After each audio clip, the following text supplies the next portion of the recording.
The history of crime is filled with audacious heists and shadowy figures, but one man's gamble in the stormy skies over the Pacific Northwest has become the stuff of legend. This is the story of a hijacking that baffled the FBI for decades, a tale that begins on a turbulent Thanksgiving Eve and ends with a leap into the unknown. On November 24, 1971, a man identifying himself as Dan Cooper boarded a Northwest Orient Airlines Boeing 727. As the plane battled through a storm, this unassuming passenger, dressed in a dark suit and tie, calmly ordered a bourbon and soda. He then passed a note to a flight attendant, a simple piece of paper that would ignite one of the greatest unsolved mysteries in American history. The attendant, initially thinking it was a lonely businessman's attempt at flirtation, was told to read it. The note declared he had a bomb in his briefcase. Cooper's demands were chillingly precise. He wanted $200,000 in unmarked $20 bills and 4 parachutes, 2 primary and 2 reserve. Following Cooper's instructions, the plane landed at Seattle-Tacoma International Airport. On the tarmac, the 36 passengers were exchanged for the ransom money and the requested parachutes, all delivered as specified. Once the exchange was complete, the jet took off again, now with only the flight crew and the mysterious hijacker aboard. Under Cooper's direction, the plane flew south towards Mexico City at a low altitude and with its landing gear down. Then, somewhere between Seattle and Reno, over the rugged, forested terrain of southwestern Washington, the unthinkable happened. The rear air stairs of the Boeing 727 lowered into the freezing, rainy night. With the money strapped to his body, D.B. Cooper, a name given to him by the media, leaped from the plane and into the vast, unforgiving wilderness below. He was never seen again. What followed was one of the most extensive and prolonged investigations in FBI history, codenamed Norjack. Hundreds of FBI agents and soldiers were deployed for a massive ground search, meticulously combing the dense, muddy forests of the suspected drop zone. The search turned up nothing. Back on the plane, investigators found a few meager clues, including a black clip-on tie, which later yielded a partial DNA sample, though it has never been matched. Composite sketches of the suspect were distributed far and wide, plastering news broadcasts and newspapers across the country.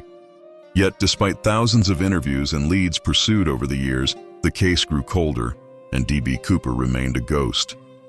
The mystery has only deepened with time, fueled by a tantalizing discovery and a cast of compelling suspects. In 1980, a young boy on vacation found a rotting bundle of cash along the banks of the Columbia River, its serial numbers matching the bills given to Cooper. This was the only trace of the ransom money ever found. Over the decades, numerous theories have emerged, pointing to various individuals, from experienced paratroopers to disgruntled airline employees, yet none have been proven. In 2016, after 45 years of fruitless investigation, the FBI officially closed the active case, acknowledging that the resources could be better used elsewhere. The identity of D.B. Cooper and his ultimate fate, whether he survived the jump or perished in the wilderness, remains an enigma. The vast, silent forest where he vanished holds its secrets tight, preserving the legend of the gentleman hijacker who jumped into history. In the annals of maritime history, some tales are so strange, they seem to drift between the realms of fact and folklore. This is the story of a ship found perfectly intact, yet utterly abandoned. A vessel that sailed into legend as one of the sea's greatest unsolved mysteries. On a crisp November day in 1872, the majestic brigantine known as the Mary Celeste set sail from the bustling harbor of New York. Her hull was laden with over 1,000 B700 barrels of industrial alcohol destined for Genoa, Italy. At the helm stood Captain Benjamin Briggs, a man of impeccable reputation, accompanied by his wife Sarah, their 2-year-old daughter Sophia, and a seasoned crew of 7. With clear skies above and a promising journey ahead, Captain Briggs gazed out at the vast expanse of the open sea, unaware that this voyage would be their last. The ship cut through the waves, a perfect picture of maritime commerce, disappearing over the horizon into what would become an enduring enigma. Almost a month later, on December 4th, another vessel, the Dei Gratia, was navigating the choppy waters of the Atlantic, midway between the Azores and the coast of Portugal. Her crew spotted a ship adrift, moving erratically with the wind. Its sails were partially set but tattered and torn, luffing aimlessly as the ship yawed in the ocean swells. As they drew closer, they recognized the vessel as the Mary Celeste. Captain David Morehouse of the Dei Gratia knew Captain Briggs personally and was alarmed to see his friend's ship in such a state. After hailing the ship multiple times with no response, an unnerving silence was the only reply. A boarding party was dispatched from the Dei Gratia, their apprehension growing with every oar stroke. As they climbed aboard the Mary Celeste, they were met not with chaos or disaster, but with an eerie, profound silence that seemed to swallow all sound.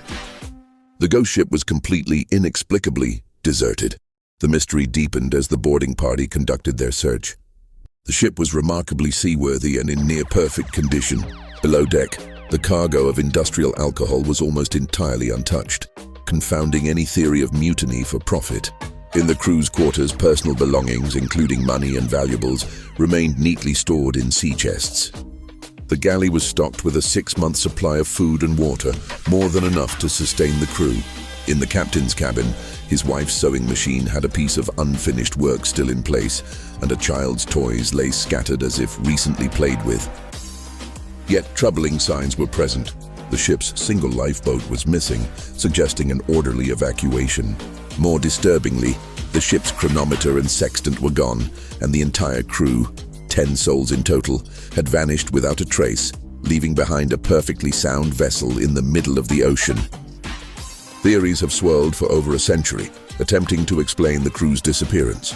Was it a mutiny, an attack by pirates, or an encounter with a monstrous sea creature? Did fumes from the alcohol cargo cause a panic, leading the crew to mistakenly believe an explosion was imminent? The ship's logbook offered no clues. Its final entry, dated 10 days prior to the ship's discovery, recorded the ship's position and noted no signs of distress or unusual events. The page was left open, as if the writer intended to return, but they never did. The fate of Captain Briggs, his family, and his crew remains sealed by the silence of the sea. And so the story of the Mary Celeste sails on, a haunting testament to the unknown. It remains a chilling question mark in the pages of history, a vessel forever drifting into a foggy, unknown horizon. We are left to wonder what truly happened to the crew of the Mary Celeste.